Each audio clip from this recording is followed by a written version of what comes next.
Hola, ¿qué tal mis amigos? Les saluda a su hermano y amigo Jonathan Otaño. En esta ocasión, como siempre, contento de poder compartir con ustedes un video más para nuestro canal. En esta ocasión, quiero brevemente dar una explicación acerca de la importancia de la palabra escrita. Vamos a hablar acerca de la importancia que tiene para nosotros los creyentes en Yeshua y los creyentes en Dios, en Jesús, la palabra escrita. Y vamos a estar basando esta breve reflexión en el libro de Mateo capítulo 17. Quiero hablar acerca de la transfiguración y cómo Pedro enlaza en una de sus cartas, cómo Pedro enlaza esa experiencia que tuvo en Mateo 17 con lo que vamos a hablar en esta ocasión. Dice Mateo capítulo 17: 6 días después, Jesús tomó a Pedro, a Jacobo y a Juan, su hermano, y lo llevó aparte a un monte alto, y se transfiguró delante de ellos. Y sus vestidos se hicieron blancos como la luz, y aquí le aparecieron Moisés y Elías hablando con él. Entonces Pedro dijo a Jesús: Señor, bueno es para nosotros que estemos aquí. Si quieres, hagamos aquí 3 enramadas, una para ti, otra para Moisés y una para Elías. Mientras él aún hablaba, una nube de luz lo cubrió, y he aquí una voz desde la nube que decía: Este es mi Hijo amado, en quien tengo complacencia, a él oíd. Al oír esto, los discípulos se postraron sobre su rostro y tuvieron gran temor. Entonces Jesús se acercó y lo tocó y les dijo: Levantaos, no temáis. Y alzando ellos los ojos, a nadie vieron, sino solamente a Jesús. Esta historia también la podemos encontrar en el Evangelio de Marcos, capítulo 9, versículo 2 al 13, y Lucas 9, 28 al 36. Por eso se conoce como los evangelios sinópticos, porque estos tres recogen una misma historia, aunque cada uno con diferente perspectiva, porque en otro de los escritos, me parece que en Lucas, aquí en Mateo dice que se le aparecieron Moisés y Elías, pero no dice que hablaban. Sin embargo, en uno de los evangelios, repito, me parece que en el de Lucas, dice así: y aconteció como 8 días después de estas palabras, tomó a Pedro, a Jacobo y a Juan y subió al monte a orar.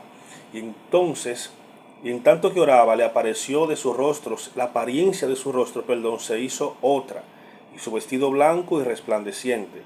He aquí 2 varones que hablaban con él, los cuales eran Elías y Moisés, que aparecieron en majestad y hablaban de su salida, la cual había de cumplirse en Jerusalén. Ven, en este evangelio Lucas dice que fue luego de 8 días. Mateo dice luego de 6 días. Aquí puede haber una aparente contradicción, pero simplemente es perspectiva. Aquí el punto principal es Elías y Moisés, no los días. Entonces dice que aquí Moisés y Elías hablaban con Jesús de su salida, de lo que iba a acontecer en Jerusalén.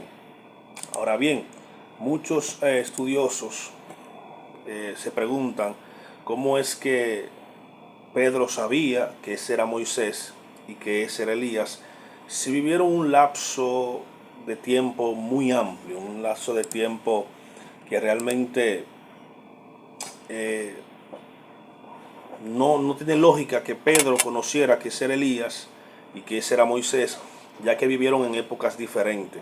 Sucede algo muy importante y lo vamos a explicar en esta ocasión. Lo que estaba pasando ahí representa un pequeño vislumbre de lo que iba a ser el reino de Dios. Fíjate que Mateo dice 6 días después. Si en consonancia con las escrituras, la Biblia dice que la estadía del ser humano en la tierra sería por 6 días, los cuales serían 6000 años. Desde Adán hasta Abraham, 2000 años. Desde Abraham hasta Jesús, 2000 años. Desde Jesús hasta nuestros días, 2000 años. Cada uno de esos hace 6000 años. Y aquí lo que está diciendo Mateo, en una de las 4 interpretaciones que tiene el judaísmo para interpretar la Biblia, una es el Sod, S-O-D, y esto significa oculto. Lo que está diciendo aquí el texto, ocultamente, es que 6 días después, o sea, 6000 años después, Jacobo, Pedro y Juan, que representan la iglesia o el periodo de la iglesia, también aparecen aquí Elías y Moisés, que representan la ley y uno representa a los profetas. En este encuentro pequeño, aquí el Señor nos está dando un vislumbre de lo que sería el reino de Dios. Repito, tenemos los principales líderes de la iglesia, Jacobo, Pedro y Juan. Tenemos al representante de la ley, que es Moisés, y al representante de los profetas, que es Elías. Esto representa un pequeño reino de Dios después de 6 días, o sea, después de 6.000 años, que es lo que promete las Escrituras. Después de 2 días lo levantaré y le daré vida. Está diciéndonos que después de 6.000 años, que viene el Shabbat de 1.000 años, lo que la Biblia llama milenio, entonces se presentaría lo que es el reino de Dios. Ahora vamos a lo importante. ¿Cómo sabía Pedro que será Juan, que será Elías y Moisés? Lo que pasa es que ahora nosotros estamos limitados por el pecado. No tenemos la conciencia bien definida, está oculto, está finita, porque cuando Adán cayó en pecado, cuando Adán desobedeció a los mandamientos de Dios, su mente se estrechó. Hubo una contracción del conocimiento, de la sabiduría, de la mente de Adán. Entonces, en este plano existencial nuestra mente está un poco embotada, pero cuando estemos en el reino de Cristo, Pablo dice que no tendremos necesidad de que nadie nos enseñe, de que nadie nos diga este es fulano, porque en esa esfera del reino de Dios podemos reconocernos unos a otros. Por eso Pedro pudo reconocer que ese era Moisés, que ese era Elías, porque en esa esfera donde se encontraba Pedro, la mente se le amplió, la conciencia espiritual de Pedro se rompió, hubo una fracción de tal manera que Pedro pudo identificar que ese era Elías y que ese era Moisés. Y es lo que nos está enseñando el texto, que cuando estemos en el reino de Cristo, nuestra mente finita ahora va a ser expandida. Nuestra mente en el reino de Dios no tendremos necesidad de que nos digan quién es este es Pedro, este es Pablo, no. Vamos a conocerlo de manera intuitiva, de manera espiritual. Ahora bien, el tema es la importancia del texto escrito. Fíjate que hoy en día se le está dando mucho énfasis a lo que son las visiones, a lo que son los sueños y a lo que dicen por ahí, Dios me dijo, Dios me reveló, y no está mal, es bíblico inclusive. La Biblia habla en Job que de varias maneras habla Dios, y una de ellas es por sueños.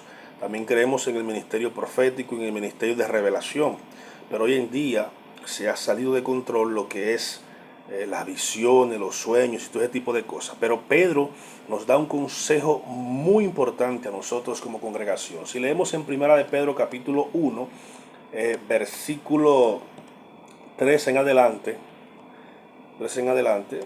¿sí? Aquí dice, vamos a ver, aleluya, se me escapa el texto. Por tanto, sí. Aquí está. Bueno, déjame ver. La palabra. Bien, mis hermanos, escúchenme. Se me fue el texto. Dice, tenemos también la palabra profética más segura, a la cual hacéis bien en estar atento como una antorcha que alumbra en lugar oscuro, hasta que el día esclarezca y el lucero de la mañana salga en vuestros corazones, o alumbre en vuestros corazones. Aquí el apóstol Pedro, en Primera de Pedro capítulo 1, versículo 19, pero en el versículo 16 dice lo siguiente: porque no os hemos dado a conocer el poder y la venida de nuestro Señor Jesucristo siguiendo fábulas artificiosas, no, sino como habiendo visto con nuestros ojos su majestad. Escuche lo que dice el apóstol Pedro. No os hemos dado a conocer el poder y la venida de nuestro Señor Jesucristo siguiendo fábulas artificiosas o cuentos de vieja o chistes, no, sino que hemos sido testigos, hemos visto con nuestros propios ojos su majestad. Ahí está aludiendo al capítulo 17, cuando Jesucristo se le transfiguró. Cuando Pedro tuvo la visión de ver a Jesucristo transfigurado. Entonces Pedro hace alusión a esto y dice, pues cuando él recibió de Dios Padre honra y gloria en la transfiguración, le fue enviada desde la magnificencia gloria una voz que decía: este es mi Hijo amado, en el cual tengo complacencia. Y nosotros oímos esa voz enviada del cielo cuando estábamos con Él en el monte santo. Tenemos también la palabra profética más segura, a la cual hacéis bien en estar atento como una antorcha que alumbre en lugares oscuros, hasta que el día aclarezca y el lucero de la mañana salga en vuestros corazones. ¿Qué está diciendo el apóstol Pablo? Mira, nosotros tenemos autoridad. Si de visión se habla, si de sueños se habla, si de revelaciones se habla, tenemos la autoridad de poder predicar bajo esas revelaciones. ¿Por qué?